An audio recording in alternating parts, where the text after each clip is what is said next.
ចំណាំថាបើសិនតែយើងមានទុកកង្វល់យើងពិបាកចិត្តឬក៏អារម្មណ៍យើងស្ថិតនៅក្នុងម៉ូមិនមួយណាក៏ដោយអ្វីដែលអាចរំសាយបានលឿននោះគឺយើងនិយាយទៅកាន់អ្នកដទៃតិចនិចដែលធ្វើឲ្យចិត្តយើងស្ងប់អ្នកដែលមានអារម្មណ៍ថាចិត្តខ្លួនឯងដូចជាវាទប់អារម្មណ៍មិនបានឆាវឆាវឆាប់ខំមួម៉ៅចិត្តរៀងក្តៅចិត្តយើងអត់ត្រជាក់នេះជាគន្លឹះ4សំខាន់សម្រាប់បងប្អូនទាំងអស់គ្នាយកមកប្រើប៉ុន្តែនៅក្នុង EP ទី1នេះចំណាំថាបើសិនតែយើងមានទុកកង្វល់យើងពិបាកចិត្តឬក៏អារម្មណ៍យើងស្ថិតនៅក្នុងម៉ូមិនមួយណាក៏ដោយអ្វីដែលអាចរំសាយបានលឿននោះគឺយើងនិយាយទៅកាន់អ្នកដទៃចាប៉ុន្តែកន្លែងទៅកាន់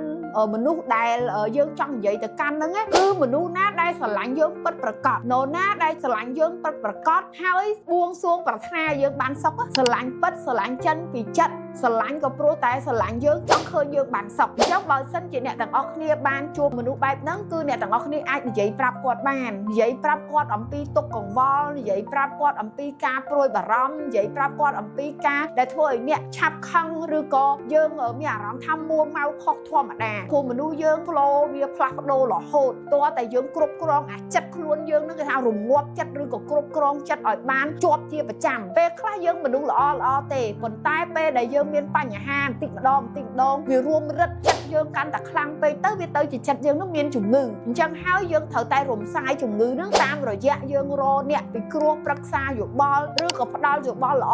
ឲ្យយើងចាហើយបន្ទាប់ពីពិគ្រោះប្រឹក្សាយោបល់ហើយយើងបានរំលែកអាហ្នឹងចេញហើយយើងមកអប់រំចិត្តខ្លួនយើងវិញឲ្យចិត្តយើងហ្នឹងនៅជាកណ្ដាលកាត់ចោលអាបញ្ហាចំណែនឈ្នាននេះស្អប់ខឹងគុំគួនអាហ្នឹងគឺជា flow អវិជ្ជមានខ្លាំងមែនតើនៅក្នុងដួងចិត្តមនុស្សយើងត្រូវតែអូសខ្លួនយើងជាមនុស្សដែលមានគេហៅថាអំណរការដឹងគុណមានក្តីស្រឡាញ់មានចិត្តមេត្តាមានការចែករំលែកអបអរសាទរដែលឃើញគេបានសុខដោយយើងចាប់ផ្ដើមចាប់ឲ្យទាន់ខ្លួនយើងមកវិញពេលខ្លះយើងទៅជាមនុស្សស្អប់ខ្លួនឯងខឹងមួម៉ៅនឹងខ្លួនឯងនឹងច្រើនជាងនរណាទាំងអស់អញ្ចឹងយើងចាប់ផ្ដើមមកសុំកម្មាទោសខ្លួនឯងមកស្រឡាញ់ខ្លួនឯងមកអរគុណខ្លួនឯងមកសាទរមួយខ្លួនឯងហើយមើលឃើញកលេចទៅមើលអ្វីគ្រប់យ៉ាងហ្នឹងគឺចាប់ផ្ដើមពីភាពវិជ្ជមានទៅមុនអញ្ចឹងកន្លែងណាដែលយើងមើលទៅអវិជ្ជមានគឺយើងដូរការគិតភ្លាមដើម្បីយើងទន្សំ